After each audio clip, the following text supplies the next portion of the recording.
Section 7.3 Trigonometric Equations. What we're going to learn here is we're going to learn how to solve trigonometric equations, and this would be involving single trigonometric equations. Single, like it's like a linear. It's a linear, in algebra it's called linear equations. And then we're going to learn how to solve quadratic trigonometric functions or equations. And then how we use fundamental identities, let's say like sine squared alpha plus cosine squared alpha equals 1, for example, to solve quadratic trigonometric functions.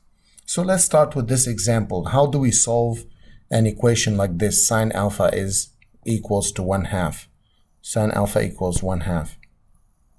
Well, what is the angle? The first angle we come across if we are traveling this way from 0, it's 30 degrees, which is pi over 6. So that's the first angle that its sine is 1/2. The next angle would be here, the 5 pi over 6.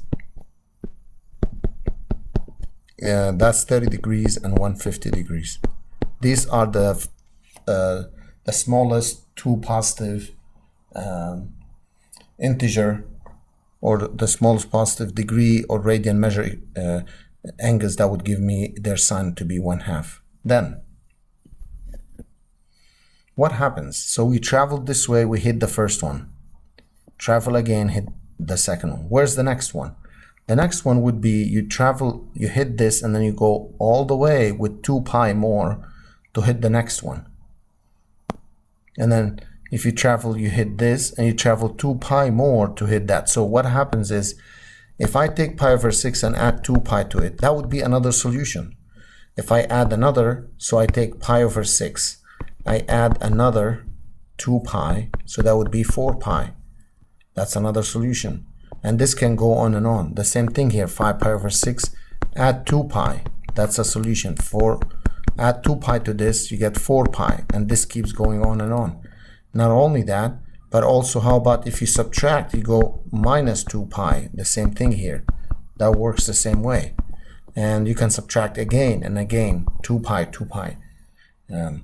But to summarize all of this, instead of just keep adding and adding, so all of this can be rewritten with one thing here, is that we take, notice the relation between pi over 6 and 5 pi over 6. This is a pi. So it's what happened, the 5 pi over 6 came from the fact we took the pi minus the pi over 6. That gives us 5 pi over 6. So we can generalize the solutions to any equation involving sine, like so. We have, if we have sine alpha equals 1/2, then alpha would be pi over 6, that's the one we started with, plus 2k pi, where k is an integer. So if you take k equals 0, you get just pi over 6. If you take k equals 1, you get pi over 6 plus 2 pi. K equals 2, you get pi over 6 plus 4 pi. And this can keep going on and on. If you take k equals -1, that would give us pi over 6 minus 2 pi. Then this, for the next one, it's 5 pi over 6 plus 2k pi. 5 pi over 6 plus 2k pi. So then, again, k is an integer, which means it could be 0, 1, 2 all the way, or -1, -2 all the way down. So these are the solutions, or the general solution for that equation. So these two equations, they generate all the solutions for us. Instead of listing all of them, which is impossible to do so, these two equations generalize the solutions for that equation. Now, in general, as I said, if sine alpha equals sine beta, so what do we get? Then alpha equals beta plus 2k pi, or alpha equals pi minus beta plus 2k pi. So the beta here was pi over 6 in the previous example. So this formula or equations solves any trigonometric equations involving sine. Now, if we want to solve sine alpha equals 1/2, provided alpha only from 0 to 2 pi, not general solution, just 0 to 2 pi, then the way this works is alpha equals pi over 6 plus 2k pi. Okay, alpha equals pi over 6 plus 2k pi, as we did earlier, or 5 pi over 6 plus 2k pi. But notice alpha is only 0 to 2 pi. So what do? We start taking alpha k values, like k equals 0, then take k equals 1, -1. So within the neighborhood of 0, start with 0, go up 1, then -1, then 2, then -2. And at some point you realize like, hey, we have to stop. It's not working anymore. So if I take 0, that gives me the pi over 6 and the 5 pi over 6.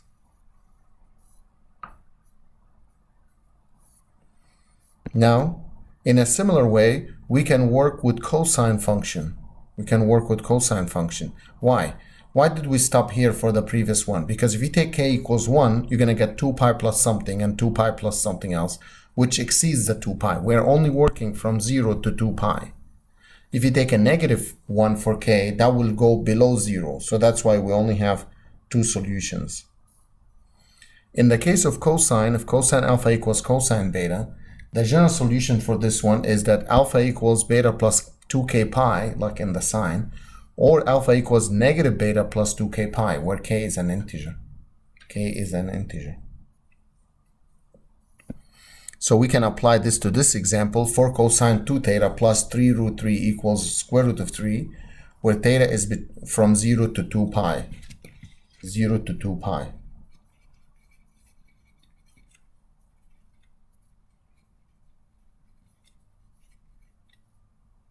Okay, so to do that, first we subtract 3 root 3 on both sides. Subtract 3 square root of 3 on both sides. Okay. And when we do so, we get -2 square root of 3. We get -2 square root of 3. And then what?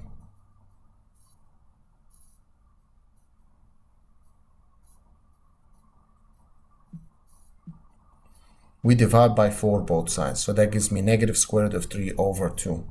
Now we need to find the angle, the first angle or the smallest angle that its cosine is negative root 3 over 2. So how do we do so? First thing we do is we look at which angle its cosine is root 3 over 2. That's 30 degrees or pi over 6. So the first one would be not in that quadrant because it's positive. It's going to be in the second quadrant, which is that one. That's pi over 6 here, and that's pi over 6. So that would be pi minus pi over 6, which is 5 pi over 6. That's the first one. So it's cosine 5 pi over 6. Now look on the top of this page where it says cosine alpha equals cosine beta. So what do we do here? We get alpha equals beta plus 2k pi, or alpha equals negative beta plus 2k pi. So the 2 theta equals 5 pi over 6 plus 2k pi, or 2 theta equals negative 5 pi over 6 plus 2k pi. K is an integer, but it's not done for many reasons. One, I'm not done, it's not theta, it's 2 theta. So you have to divide both sides by 2 first. So that gives me 5 pi over 12 plus k pi, because the 2's cancel, or negative 5 pi over 12 plus k pi.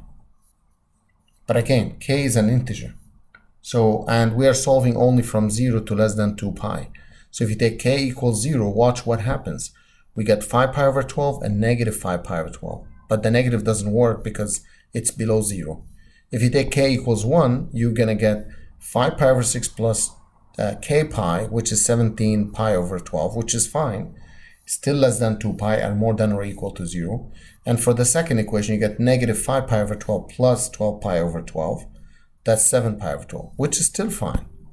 If you take k equals 2, you will get the 19 pi over 12, which works, but it's not going to work probably for the other one, for the first one, because it exceeds the 2 pi. And if you take k equals 3 in the second equation, that will now exceed the 2 pi. So there's only 4 box solutions. 4 box solutions. Now, if tangent alpha equals tangent beta, the equation is slightly different. Then alpha equals beta plus k pi. That's the formula for it. Alpha equals beta plus k pi. We can look at an example. Let's say they ask us to solve tangent theta over 2 minus pi over 6 equals 1. The first thing you want to think about, what is the angle its tangent is 1, is the first positive angle is pi over 4. So it's tangent pi over 4. And based on the boxed formula, what we do is we set alpha equals beta plus k pi. So I said this whole thing equals this plus k pi, where k is an integer. Remember, we need to solve for theta. So There's many ways to finish this up. You can add pi over 6 first to both sides. Combine the ones on the right side, you get 5 pi over 12. Then multiply by 2. When you multiply by 2, you get theta equals 5 pi over 6 plus 2k pi. See, we don't take values for k because they didn't specify theta is going to be from 0 to 2 pi or 0 to 4 pi or something like that. So we leave it like this, where k is an integer. Let's look at another example. Solve over this interval 0 to 2 pi. So from exactly 0 to less than 2 pi, if the equation is 2 cosine square alpha plus cosine alpha plus or equals to 1. This is now a quadratic. This is quadratic. So every time you have quadratic, make sure you set it equal to 0 by subtracting 1. And we need to factor this one out, which is factorable as 2 cosine alpha minus 1 and cosine alpha plus 1. Or you can think about it, this looks like 2m squared plus m minus 1. When you factor this, you do 2m and m plus 1 minus 1. Then you can set each factor equal to 0. You get cosine alpha is 1/2 or cosine alpha -1. So the left-hand side equation, what's the smallest angle? Its cosine is 1/2, the smallest positive. That's 60 degrees, which is pi over 3. And what angle its cosine is -1 is pi. So we have cosine pi over 3 and cosine pi. And now we use what we learned earlier for cosine. If cosine alpha equal cosine beta, then alpha is equal to beta plus 2k pi, or negative beta, so negative pi over 3 plus 2k pi. Same thing on the right side, pi or negative pi. But remember, they said only 0 to 2 pi. So we're going to substitute k equals 0 in here, here, here, and here. And then substitute k equals 1, -1, 2, -2, until we exceed or we get out or off that bracket condition 0 to 2 pi. So when I do 0, you get pi over 3 and negative pi over 3. But negative pi over 3 doesn't work. It's less than 0. Or you get a pi and negative pi. Pi works, but negative pi doesn't work. So that gives us two values so far. If I take k equals 1, that's going to give me 2 pi plus something, plus the pi over 3 doesn't work. But the 2 pi minus pi over 3 works out. That gives us 5 pi over 6, which is okay. For the right hand side, if you take k equals 1, in the first one you get 3 pi. It doesn't work out. But the second one, 2 pi minus pi, it's pi. So that works out. So I only have 3 values. If you try to take k equals -1 or 2 or -2, it's not going to work. These are the only 3 values that would work over the interval 0 to 2 pi. Now look at another example, same condition, 0 to 2 pi, and cotan alpha plus 1 times cosecant alpha minus 1/4 equals 0. Notice they already give it to us in a factored form. This is given in a factored form. So what do? We set the first factor equal to 0 and the second factor equals 0. But notice we didn't learn anything about formulas for cotan or cosecant. So what I'm going to do is subtract 1 on both sides and then add 1/4 to the other equation. I don't know anything about a formula for cotan. We didn't learn that. But what we can do is convert the cotan into tan, because that's 1 over tan. So you flip both sides. And cosecant, you flip it, is 1 over sine. Yes, this should be sine. Sine alpha is 4. But sine alpha is impossible because sine is always between -1 and 1. It will never be more than 1. It's impossible to solve the equation on the right side. But the left side, cotan, cotan you can convert into tan and then write it this way, or you can move forward as I did, because even in the cotan, it follows the same rule as tan. So if you have cotan alpha equals cotan beta, then alpha equals beta plus k pi, where k is an integer. That's what I did. And because they give us a restriction here, 0 to 2 pi, I chose k equals 0, 3 pi over 2 worked, k equals 1, I got 7 pi over 4 worked, but after that it would exceed the 2 pi. So only 2 solutions are possible for that given equation. Next example, Find the general solution for this equation. Sine 2 theta is negative 1/2. So they said general solution, so that's why I didn't specify the interval from where to where.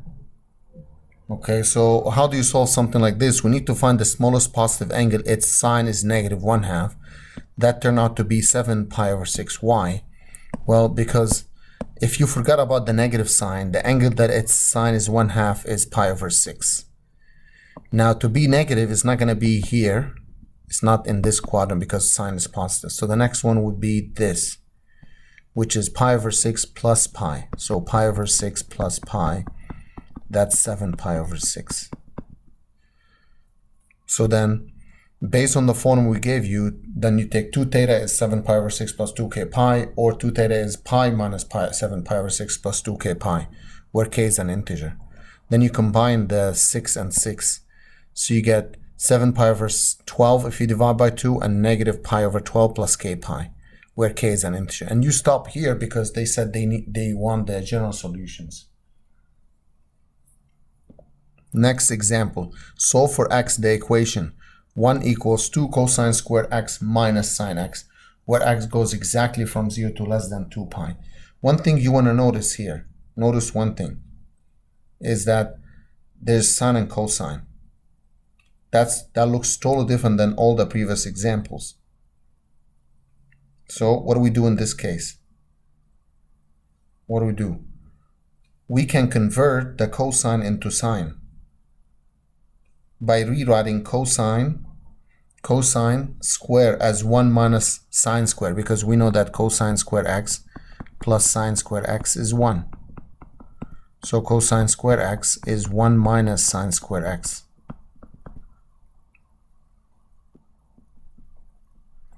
So I replace cosine square with 1 minus sine square, and I multiply the 2 in, then set it equal to 0 and move everything to one side. That gives me this quadratic equation, which I'm gonna factor it as I did earlier in one of the previous examples. This can go into 2 sine x minus 1 and sine x plus 1.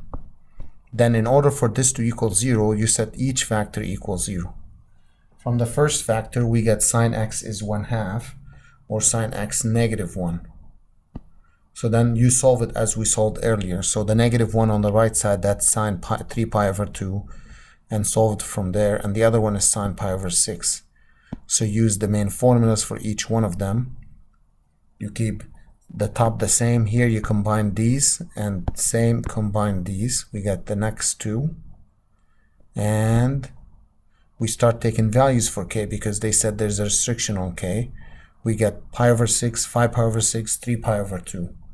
These are 3 values. If you take k equals 1, for the first one it's not going to work out, or the second one, but it might work for the last one. And that gives us 3 pi over 2, which it's repeated already. So the answers are only pi over 6, 5 pi over 6, and 3 pi over 2. Next example. Now to finish this, how do you solve it? First thing, I would convert secant into cosine, 1 over cosine. Flip both sides. Flip both sides. Then the first smallest angle, it's cosine negative root 3 over 2 is cosine 5 pi over 6. Now in order for this to work this out is alpha equals beta plus 2k pi, or alpha equals negative beta plus 2k pi. K is an integer. Then multiply everything by 3 over 2. 3 over 2. These cancel out. So that gives me, in a clean form, 5 pi over 4 plus 3k pi, or negative 5 pi over 4 plus 3k pi.